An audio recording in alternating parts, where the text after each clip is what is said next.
Voici 5 leçons du meilleur livre de finances personnelles que j'ai lu en cette année 2024. C'est un livre qui a été écrit en 2020 par Morgan Housel et c'est The Psychology of Money. C'est un livre très riche, mais j'ai voulu faire cette vidéo assez brève en vous donnant 5 grandes et importantes leçons que j'ai apprises de ce livre. Surtout restez jusqu'à la fin parce que je pense que la 5e est ma préférée.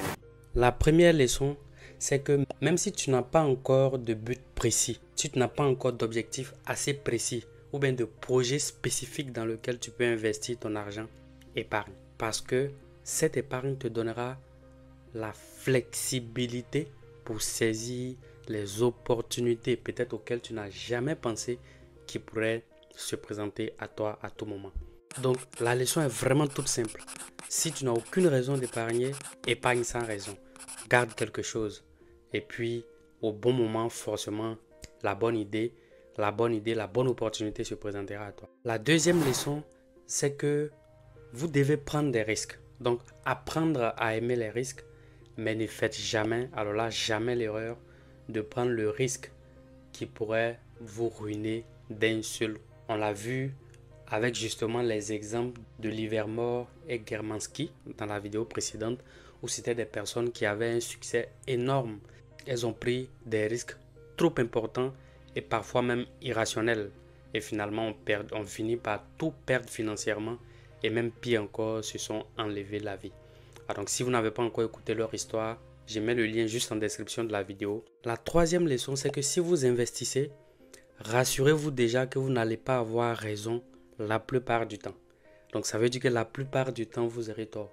Mais ce qui est important n'est pas est-ce que vous avez toujours raison ou pas, mais c'est ce que vous allez gagner quand vous aurez raison. Il suffit pour vous en fait de réussir une très bonne fois et finalement, vous oubliez tous les soucis. Le reste ne sera que le chemin qui vous a conduit vers ce succès. La quatrième leçon importante que je retiens du livre de Morgan, c'est que ne basez pas trop vos décisions d'investissement sur les données du passé. Parce que les décisions que vous prenez pour le futur en vous basant exclusivement sur le passé pourraient s'avérer vraiment décevantes.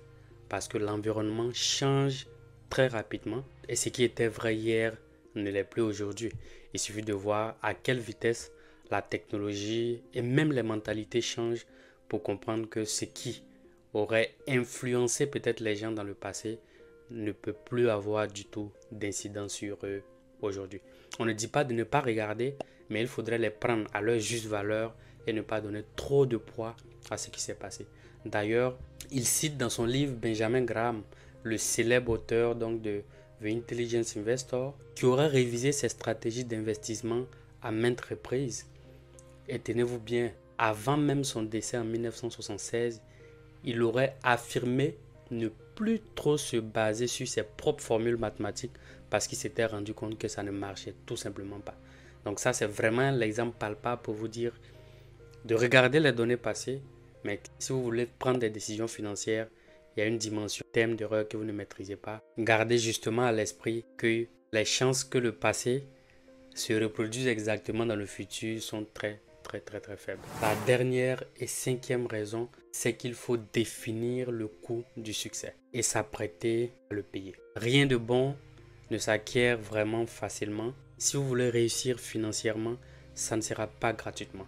Et le coût n'est pas seulement un coût financier, parce que bien entendu, il aura un coût financier puisque probablement vous ferez de mauvaises décisions dans vos décisions d'investissement, mais il y a surtout l'incertitude de l'environnement, il y a les doutes que vous aurez, il y a les regrets que vous aurez, mais ce chemin est quasiment inévitable, à moins que vous soyez un prince héritier ou une princesse héritière, vous allez probablement passer par ces moments de doute, d'incertitude et de regrets. Et c'est d'ailleurs pourquoi, quelle que soit la confiance que vous avez dans un projet, il faut toujours prévoir une marge d'erreur.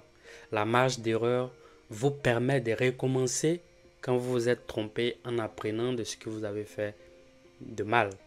Ou encore d'amplifier si vous avez pensé avoir trouvé le bon canal. Mais l'idée simple, par exemple, si vous investissez dans un projet qui vous tient vraiment à cœur, il faut que vous ayez la capacité de reprendre le même projet en faisant l'hypothèse que vous allez perdre le premier investissement que vous avez fait. Sinon, si vous mettez tout exactement d'un seul coup, si le projet échoue, vous risquez d'échouer complètement. Alors qu'il devrait y avoir une différence entre un projet qui échoue et vous qui échouez. Laisse-moi un pouce bleu si tu as aimé la vidéo. Dis-moi en commentaire la leçon que tu as le plus aimé. Et surtout, si tu n'es pas encore abonné, abonne-toi pour les prochaines capsules.